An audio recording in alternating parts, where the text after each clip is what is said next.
তো ফাইনালি আমাদের ট্রেন এসে গেছিলো। ট্রেনে উঠে আমাদের সিট খুঁজে নিয়েছিলাম। আমাদের সিট ছিল মিডিল আপার সিট খুঁজে নিয়ে এরকম একটা সুন্দর একটা ভিউ নিতে নিতে নিতে আমি তো শুয়েই পড়েছিলাম একটুখানি। দেখতে দেখতে আমরা বালেশ্বর পৌঁছে গেছিলাম। আর এখানে দেখি প্রচুর বৃষ্টি হয়েছে। আর বাইরের ভিউটা সত্যি খুব সুন্দর ছিল। আর আমার বন্ধু বসে বসে কি ভাবছে আর আমি এদিকে আনন্দ করছি। আর এই দেখতে দেখতে হয়ে গেছিলো সন্ধে। আর আমরা খেয়ে নিয়েছিলাম মুড়ি, আর মুড়ি মাখিয়েছিলাম গামছাতে, কারণ আমাদের থালা ছিল না। মুড়ির সাথে লঙ্কাটা মানায়। আর আমরা নিয়ে গেছিলাম শশা।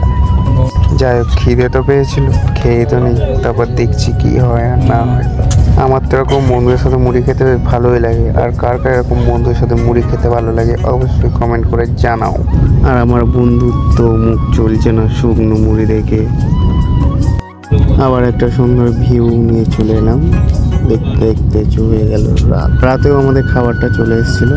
আর বেশি দেরি না করে আমরা দুজনে নিচে বসে খেলাম। আর আমার বন্ধুরা আবার খাচ্ছিল ওপরে। গাইস, আজকের জন্য এইটুকুই। পরের ব্লগে আবার আসছি গাইস, টাটা।